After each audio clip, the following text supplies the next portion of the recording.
Good Skulky day, my friends. My name is Forge, and welcome to our brand new video, the Sculk, the Sculk, the Sculk. Everybody's always talking about the Sculk, and this is going to be a very interesting video if you are a fan of these new blocks. If you guys enjoy these kind of videos and want to see some more, then make sure that you leave a like on today's video, and while you're down there, make sure that you are subscribed and with the notifications on. And with that out of the way, let's get right into the video. Let's go ahead and hop over to Twitter, where we have some tweets from KB Dogs. He's a developer over at Mojang working on the Deep Dark and the Warden. He has an image of an entire terrain that's filled with Sculk related stuff, and he did state that this has a limit of how far it can grow. In getting to a radius of this size, it can take thousands upon thousands of mob deaths. But it can also convert a specific set of blocks, and none of them are blocks that players can craft. So it says grass blocks and leaf blocks, I think stone blocks as well. Like there's a whole sort of blocks that you can change to Sculk. And most importantly, you can go ahead and break these and they will give you XP. If you're playing in the beta right now currently, we actually do have access to the Sculk blocks. If you activate the wild update toggle, then you'll have access to all the Sculk blocks, such as the Sculk block, the Sculk vein, the catalyst, the shrieker, and the sensor. But we're going to focus on the catalyst,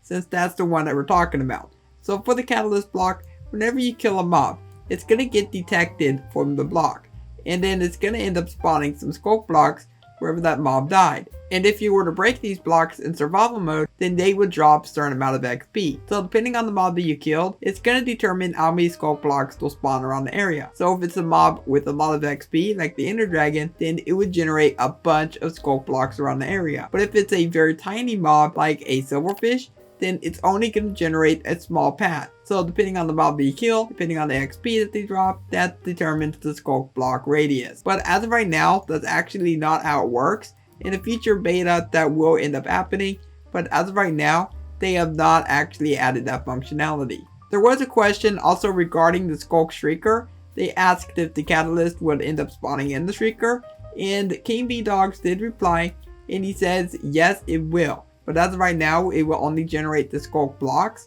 and the Sculk veins. It will not get any Shriekers, but in the near future, that will in fact happen. And I'm also beginning to wonder if you can also get sensors from these, because in the image there is a bunch of Sculk sensors around the area, so I would assume yes, because otherwise how else would you get a lot of Sculk sensors for all of your redstone contraptions? Then our second image from KB Dogs, where he's testing the Sculk catalyst on Bedrock with a few other developers. He was showing these two images. If you take a look at the images, we have ourselves a spawner with some spiders in a glass cage, and right below that is a few players, and there's also the Sculk blocks. So basically, just like what I showed you with the mobs earlier, you could make a really good mob farm where a bunch of mobs would fall from a spawner area, then it would end up dying, and if there's a Sculk catalyst around the area, then it would end up generating some Sculk blocks, which in return would give you some XP. And as I stated earlier, depending on the mob that you end up killing with that mob trap, it's going to drop a different amount of XP. And he did state right below the tweet that this is an inefficient mob farm, and we're testing to see how effective it is, even when a casual player might try just building an obvious farm.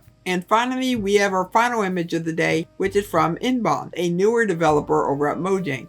And he said that he thinks the Sculk is taking over. I definitely agree. The Sculk is taking over. If you just take a look at this cave, we have Sculk all over the place, and there's also Sculk sensors. If you look closer within the image, there is something light blue. A lot of people were asking about this. I think it could be a particle. Like that's what a lot of people think. Like I don't think that it would be like a new light source or anything. I mean, that would be really cool if there was a Sculk light source to help you find your way throughout the Deep Dark. We won't know until it's confirmed by a developer, but until then, it does look pretty cool. Inbound also explained why the cave looked the way it did. It's because he killed the Ender Dragon. He killed one Ender Dragon, and that is what caused all the Sculk to go everywhere. When can we be expecting these to come to the game? Well, since we already got ourselves all the Sculk blocks within the betas, maybe we could be seeing the Deep Dark coming fairly soon, because with all the screenshots that we've been getting, with all the teases that we've been getting, it could very well be around mid-February. Because with the images that we got regarding the new menus for Bedrock, we got them within this week's beta, and that was only about 2 weeks ago when we started seeing some teases of that. So we could very well be seeing the Deep Dark come to the game fairly soon. I would love to hear your thoughts on what you think of the Deep Dark down below in the comments. If you enjoyed today's video or found it interesting, consider leaving a like, subscribe if you're new around here. Hope you have a logical day, and I will catch you next time. Goodbye.